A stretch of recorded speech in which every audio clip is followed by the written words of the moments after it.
नमस्कार दोस्तों, स्वागत है आपका अपने YouTube channel maker of modern teacher पर। तो वेलकम बैक। कैसे हैं आप सब? आई होप कि आप सब अच्छे होंगे। बहुत जल्दी ही डीएलएड झारखंड बोर्ड की परीक्षा होने वाली है, तो उसके पिछले वर्षों के मैंने सभी प्रश्न पत्र को आपको अवेलेबल करवा दिए हैं। पीडीएफ भी वहाँ लिंक पर अवेलेबल है, जाकर के आप डिस्क्रिप्शन बॉक्स में ले सकते हैं। प्लेलिस्ट में सब कुछ दिखेगा आपको। सबसे पहले मैं उन सभी क्वेश्चंस को धीरे धीरे एक एक करके सॉल्यूशंस आपको पेश करते जा रहा हूँ। आज सबसे पहले मैंने पेडागोजी ऑफ इंग्लिश यानी कि पेपर 6 में पढ़ाया जाने वाला इंग्लिश लैंग्वेज टीचिंग, उसको आपको नोट्स प्रोवाइड करने के लिए, समझाने के लिए मैंने अपने भाषा में एक सरल आंसर प्रस्तुत किया है। क्वेश्चन आपको स्क्रीन पर दिख रहा है, व्हाट इज लैंग्वेज। मैं आपको इसके हर एक वर्ड्स के मीनिंग को समझाते जाऊंगा और साथ ही साथ आपको इस उत्तर को बताते जाऊंगा।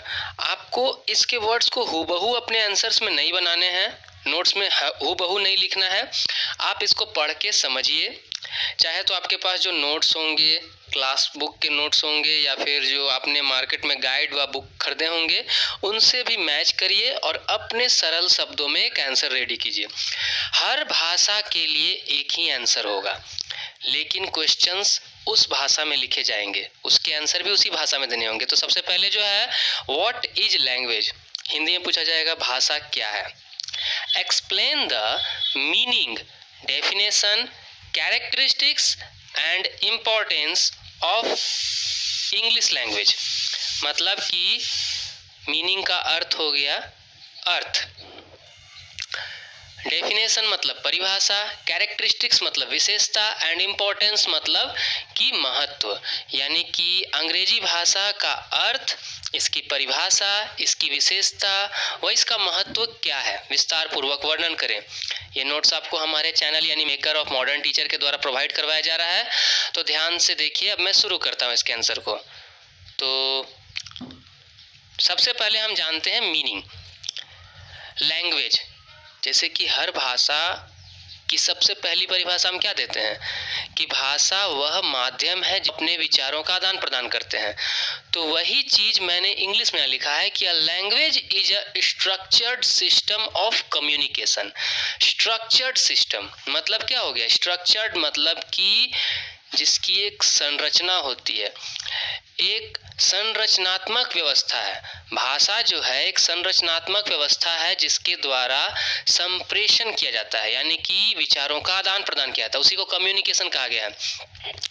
Language is a structured system of communication. Language a broader sense, broader sense मतलब कि विस्तृत अर्थ में, संकुचित अर्थ नहीं, विस्तृत अर्थ में भाषा यानी language is the method of communication. यह संप्रेषण की एक विधि है। संप्रेषण मतलब विचारों का आदान प्रदान।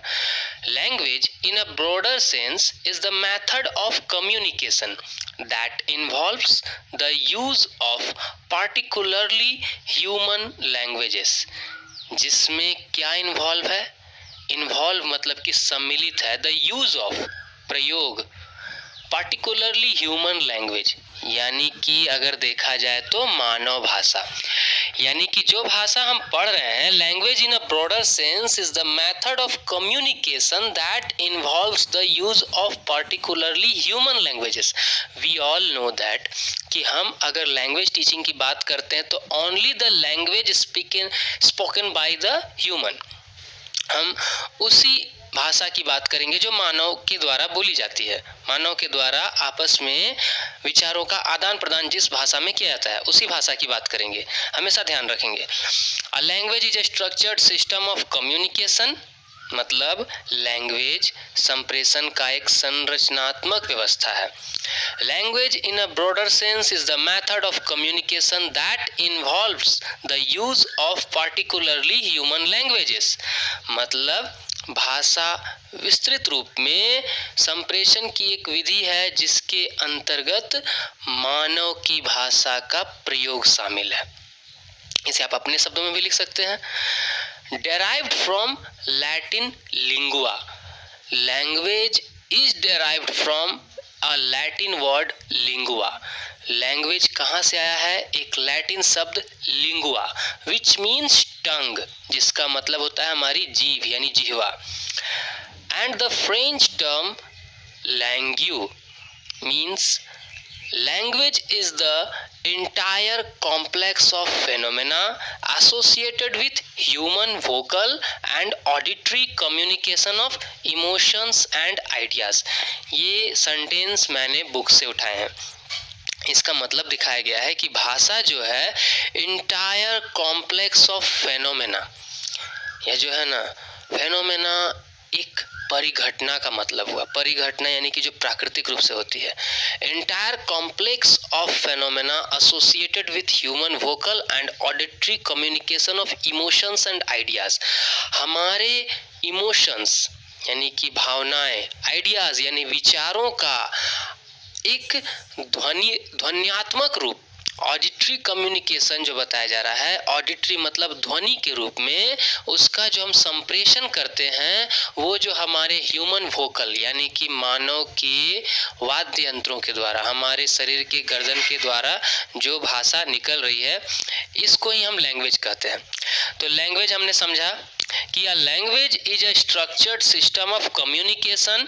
Language in a broader sense is the method of communication that involves the use of particularly human languages derived from Latin word lingua which means tongue and the French term langue.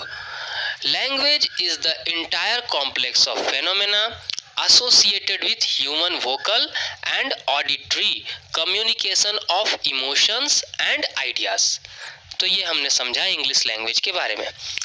Now we are going to talk about what is English language, मतलब where it comes from, ये कहाँ से आया, ये है क्या। English is a West Germanic language first spoken in early medieval England। मतलब कहा जाए तो यह जो है ना पश्चिमी जर्मन भाषा है। पश्चिमी जर्मन भाषा जो सबसे पहले जो है ना मध्यकाल के समय में आपको विदेश में, यूरोप में, इंग्लैंड नाम का एक देश जहाँ पर ब्रिटिशर्स निवास करते हैं, वहाँ पर बोली जाती थी। तो English is a West Germanic language first spoken in early medieval England which eventually became the leading language of international discourse in today's world. और यह जो है ना धीरे धीरे लीडिंग लैंग्वेज मतलब अग्रणी भाषा, सबसे आगे रहने वाली भाषा बन गई इस पूरे विश्व की, international discourse in today's world. तो ये हमने जाना इंग्लिश लैंग्वेज के बारे में। आगे हम समझते हैं इंग्लिश लैंग्वेज के मीनिंग को हमने समझा अभी तक। अब हम देखते हैं डेफिनेशन ऑफ लैंग्वेज। मैं धीरे धीरे इसलिए पढ़ा रहा हूँ ताकि जो है आपको इन वर्ड्स के मतलब समझ में आए और साथ ही साथ आप उनको अपने शब्द से भी, अपने मन से भी छोटे छोटे शब्दों में निर्माण करके लिख सके। याद करवाने की कोशिश है ये, धीरे धीरे लगे रहे, देखते रहे और सुनते जाए ध्यान से। Definition of languages. First of all I want to tell all of you कि आपको जब डेफिनेशन लिखना हो तो कम से कम 2 डेफिनेशन भी अगर आप देते हैं तो आपके लिए पर्याप्त होगा, इट इज सफिशिएंट। सो मैंने यहाँ पर 3 डेफिनेशन ली हैं, आप इनमें से कोई भी 2 का चयन कर सकते हैं या इसके अलावा कोई और डेफिनेशन जो आपके पास हो आप उसको भी लिख सकते हैं। Definitions of language. Oxford English dictionary defines language as words and methods of combining them for the expression of thought। मतलब ऑक्सफोर्ड इंग्लिश डिक्शनरी के अनुसार भाषा क्या है? यह भाषा जो है ना शब्द, वर्ड मतलब शब्द, या को संयोजित करने की विधि, जोड़ने की विधि, जिसके द्वारा हम अपने थॉट्स यानी विचार को एक्सप्रेस यानी कि प्रदर्शित करते हैं। यानी कि कहा जाए तो Oxford English dictionary defines language as words and the methods of combining them for the expression of thoughts. According to Ben Jonson, language most shows a man speak that I may see thee. Ben Jonson क्या कहते हैं? Language most shows a man speak. Language का मतलब एक मनुष्य जो बोलता है वही उसकी भाषा है। जो भी किसी को आप बोलते हुए देख रहे हैं वही भाषा है। वस्तुतः अगर सामान्यतः बोला जाए तो बेसिकली ओरल लैंग्वेज, हम जानते हैं मौखिक भाषा ही भाषा का सबसे बड़ा रूप है। अकॉर्डिंग टू जॉन डेवे के अनुसार क्या कहा गया है कि language exist only when it is listen to you as well as spoken. Language exist only when it is listen to you as well as spoken. मतलब जब आप सुनते हैं या जो बोलते हैं तब समझिए भाषा है। The hearer is an indispensable partner. The hearer मतलब श्रोता, इज एन इंडिस्पेंसेबल पार्टनर। ये 3 डेफिनेशंस आपको दिखाए गए। अब हम आगे देखते हैं कैरेक्टरिस्टिक्स ऑफ लैंग्वेज। मैंने कैरेक्टरिस्टिक्स ऑफ लैंग्वेज को इस प्रकार थोड़ा आपके सामने रखा है ताकि आप हाईलाइटेड वर्ड्स को जल्दी याद कर सकते हैं। यहाँ कुछ जरूरी नहीं कितने सारे आप लिखें, लेकिन इसमें से कुछ तो ऐसे हैं जिसको आप आसानी से लिख सकते हैं। शुरू में दिया गया है number 1, language of express ideas, thoughts, feeling, experiences and emotion. यहाँ ऑफ नहीं होना चाहिए। Languages are vehicle. व्हीकल मतलब गाड़ी। लैंग्वेज जो है गाड़ी की तरह है। Languages are vehicles to express ideas, जो आपके विचारों को एक्सप्रेस करते हैं। Thoughts, feelings, experiences and emotions, मतलब लैंग्वेज वो वाहन है जिसके द्वारा आप अपने आइडिया, थॉट, फीलिंग, एक्सपीरियंस और इमोशंस को एक्सप्रेस करते हैं। Language is a good gift for humans. God gift सबसे बड़ा महत्वपूर्ण गिफ्ट है जो हमको लैंग्वेज ही मिला हुआ है। Language is a verbal communication. Verbal means याद रखिए वही जो मैंने कहा नहीं, oral. Language is a verbal communication. A language is called progressive if it has its past, present and future. भाषा जो है ना परिवर्तनशील है। भाषा परिवर्तनशील है, हम जानते हैं। अब प्रोग्रेसिव मतलब कि जो आगे की ओर बढ़ते रहता है, विकासशील है। भाषा हमेशा नित्य प्रतिदिन अपना रूप परिवर्तित करती है, तभी ना इसका पास्ट, प्रेजेंट और फ्यूचर तीनों मौजूद है। Language requires continuous practice. We know that language is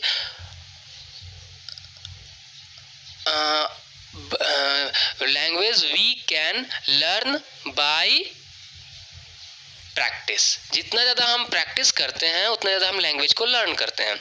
तो language requires continuous practice. A language is both art and science. एक लैंग्वेज जो है दोनों है, यह आर्ट भी है और साइंस भी है।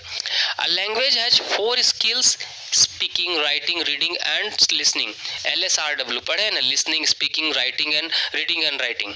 ये 4 भाषा कौशल होते हैं language skills. Language has 4 skills, listening, speaking, reading, writing. Language is a system of acquired skills. Language जो है कौशल यानी स्किल यानी कि हुनर, इसको सीखने का यानी अर्जन करने का, एक्वायर्ड मतलब अर्जित करने का एक साधन है, व्यवस्था है। बिना लैंग्वेज के तो आप कुछ नहीं सीख सकते हैं। Language is a system of phonetics, grammar and vocabulary. Language जो है फोनेटिक्स मतलब कि शब्द, ग्रामर और वोकेबलरी, इन सब को सीखने का, ध्वनि, व्याकरण और शब्दकोश, इसको सीखने का एक रूप है। Language is a powerful tool.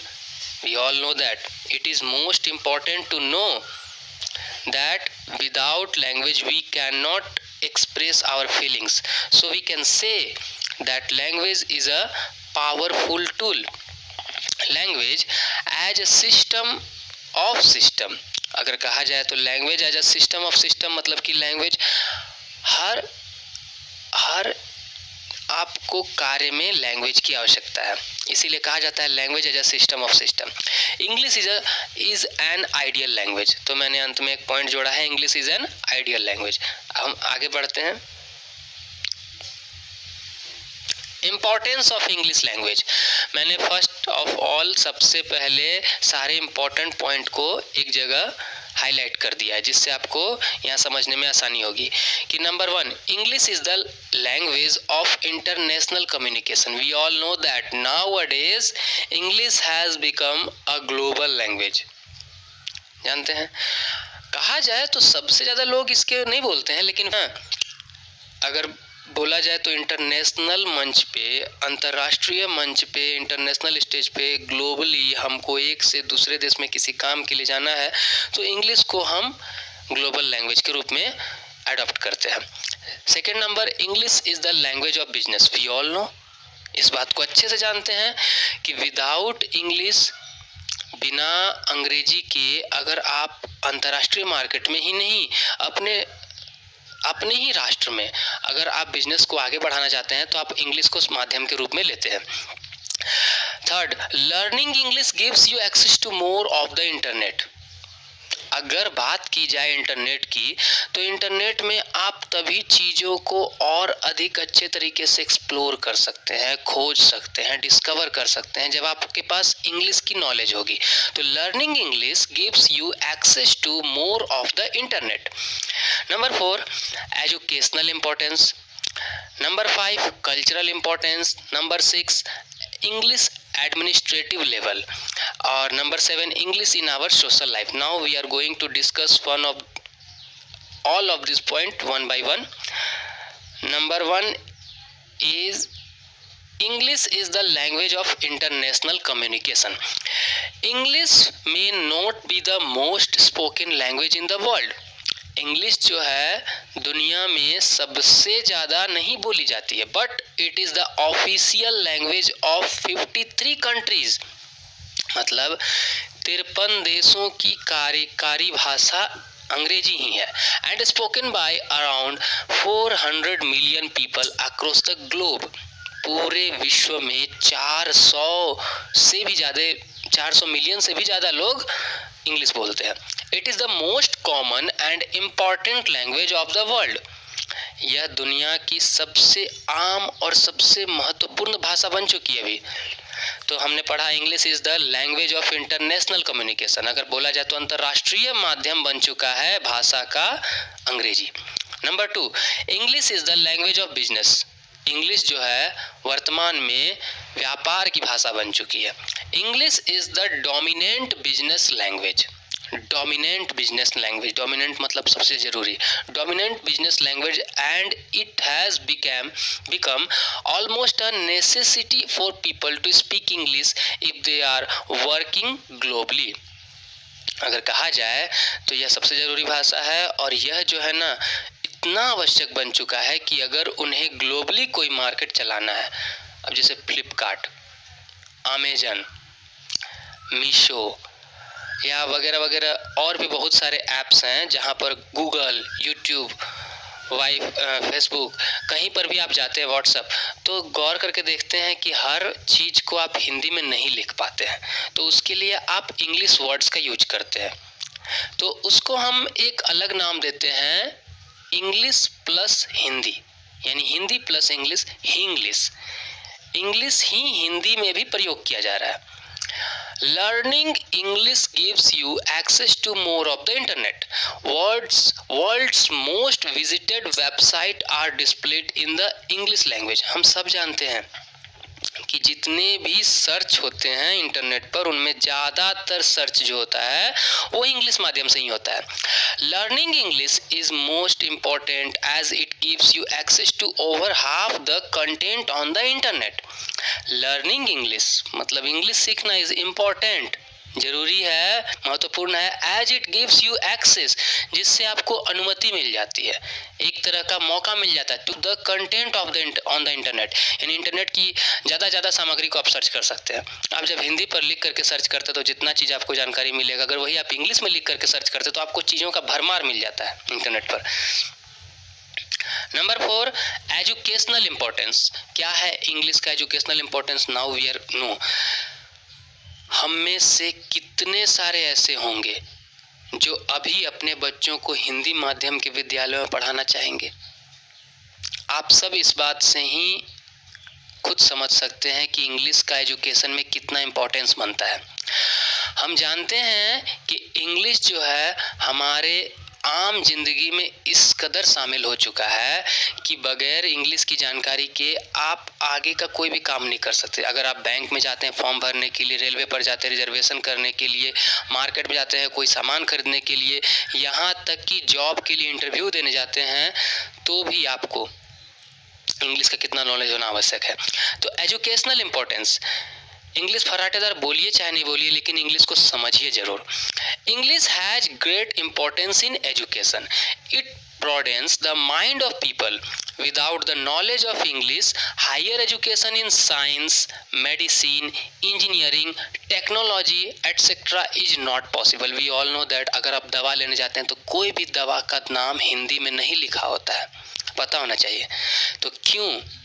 इसके पीछे कारण है, साइंस के कितने सारे टर्म यानी कि शब्द ऐसे होते हैं जिनको हिंदी में नहीं लिखा जा सकता है, इसी वजह से। आगे देखते हैं हम। 5वां है cultural importance. English helps to bring people of diverse cultures closer to each other. क्या कहा गया है? English helps to bring people of diverse culture, मतलब भिन्न भिन्न संस्कृतियों के लोगों को bring people closer to each other. Closer मतलब नज़दीक, टू ईच अदर एक दूसरे के नज़दीक लाने में अंग्रेजी मदद करती है। The different cultural groups in our country are seen United.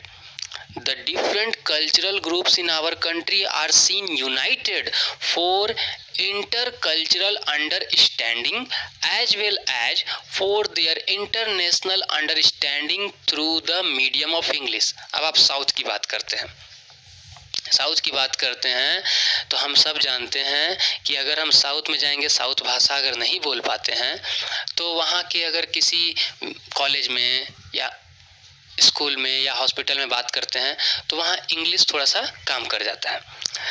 अब यही बात हम बाहर के देशों में भी कर सकते हैं, अपने स्टेट की बहुत सारे जगहों पर कर सकते हैं।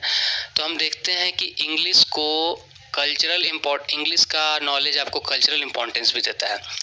English administrative level. English language dominates the administrative field in the states as well as in the centre. Administrative field कहा जाता है तो ना, जो आपको ऑफिशियल लैंग्वेज के लिए, कि आज ऑफिशियल लैंग्वेज के रूप में इंग्लिश को बहुत ज़्यादा महत्व दिया जा रहा है। In the states as well as in the centre, या तो राज्य सरकार में भी और केंद्र सरकार में भी। English is said to be the associated language of India. क्या? English is said to be the associated language of India. याद रखिए इस लाइन को। In district court, high court and the Supreme Court we see that the cases are presented in English। आप जो TV में film में देखते होंगे ना, मिलॉर्ड, मैं यह कहना चाहता हूँ, आप जब वास्तव में कभी कोर्ट में प्रस्तुत होंगे तो देखिएगा कि वकील जब जज से जिरह करता है या बहस करता है तो वहाँ पर 90% की कार्यवाही आपको इंग्लिश में बोली जाती है। देखिएगा, जज भी इंग्लिश में, वकील भी इंग्लिश में। English in our social life. English is playing an equally significant role in the social life of Indians. People of our country make use of English in day-to-day operation. क्या कहा गया? English is playing an equally significant role in the social life of Indians।